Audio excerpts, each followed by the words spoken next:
যে বাজেট উপস্থাপনের পর মানি না মানব না এই আওয়াজটা আসে নাই। মানি না মানব না অনেকে বলতেন, কিন্তু এবার বিরোধী দলকেও ধন্যবাদ জানাই। সমালোচনা আপনারা করুন, সেই সমালোচনার জবাব অবশ্যই আমরা দিব। প্রথমে অর্থমন্ত্রীকে ধন্যবাদ জানাই, ওনার একটা বক্তব্য দিয়ে আমি শুরু করতে চাই।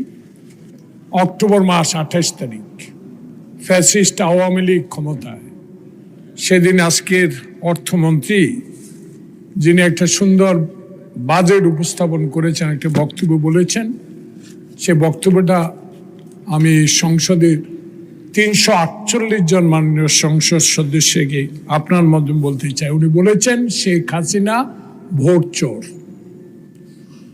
সে অর্থমন্ত্রী আজকে স্বাধীনভাবে একটি নিরপেক্ষ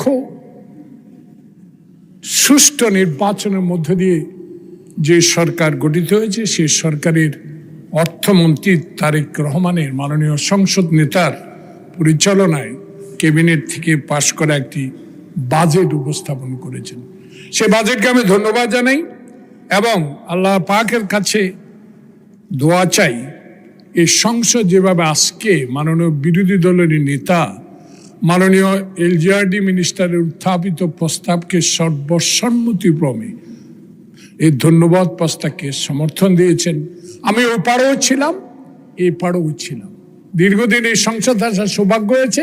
আমার কোনো গুণ নাই, গুণ ছিল সব ধানের শীষ, শহীদ প্রেসিডেন্ট জিয়াউর রহমান, বেগম খালেদা জিয়ার অবদান।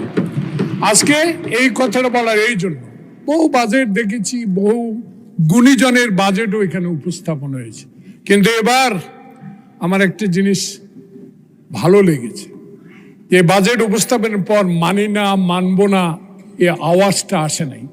মানি না মানব না অনেকে বলতেন, কিন্তু এবার বিরোধী দলকেও ধন্যবাদ জানাই। সমালোচনা আপনারা করুন, সেই সমালোচনার জবাব অবশ্যই আমরা দিব, কিন্তু সমালোচনা গঠনমূলক হোক, সেটা আমাদের সংসদ নেতাও বলেছেন।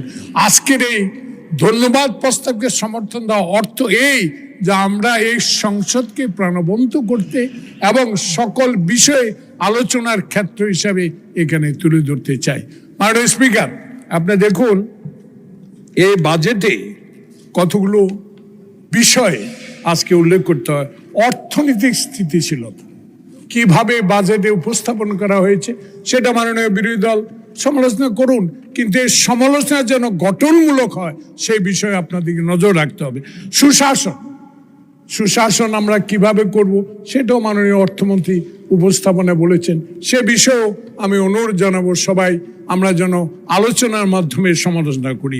বিচার বিভাগের স্বাধীনতা, এই বিষয় নিয়ে অনেক কথা হচ্ছে, কিন্তু বিচার বিভাগের স্বাধীনতা আমরা দেখেছি 2011 সালে, মনে আছে, এখানে অনেকেই আমার সাথে জেলে ছিলেন, অনেকে অনেক আসামি হয়েছেন, কিন্তু এই সংসদের এমপি হোস্টেলের মধ্যে বিচার করা হয়েছিল, সেটাও আপনাদের মনে আছে। কিন্তু এবার দেখুন এই ত্রয়োদশ জাতীয় সংসদে এই বিচার বিভাগের স্বাধীনতার জন্য আমরা যে যৌথভাবে কাজ করব, সেটাই প্রমাণিত হবে বিচার বিভাগের দেশে স্বাধীনতা আনবে।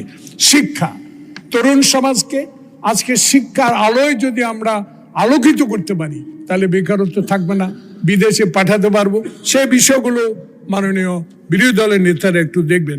স্বাস্থ্য সেবা, শিক্ষা, এই দুইটা বিষয়ে আলোচনা করে আমি আমার বক্তব্য শেষ করব।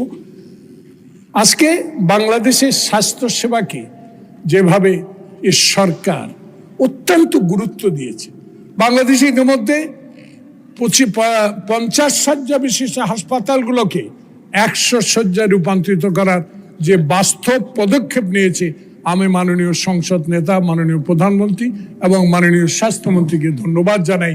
এই বাংলাদেশের স্বাস্থ্য সেবাকে যদি আজকে উজ্জ্বল করতে হয়, গ্রামগঞ্জে পৌঁছে দিতে হয়, আজকে স্বাস্থ্য খাতে যে অবদান রেখেছে অর্থমন্ত্রী, যে অর্থ বরাদ্দ দিয়েছে, সেগুলা সুফল বয়ে আনবে বলে আমি মনে করি।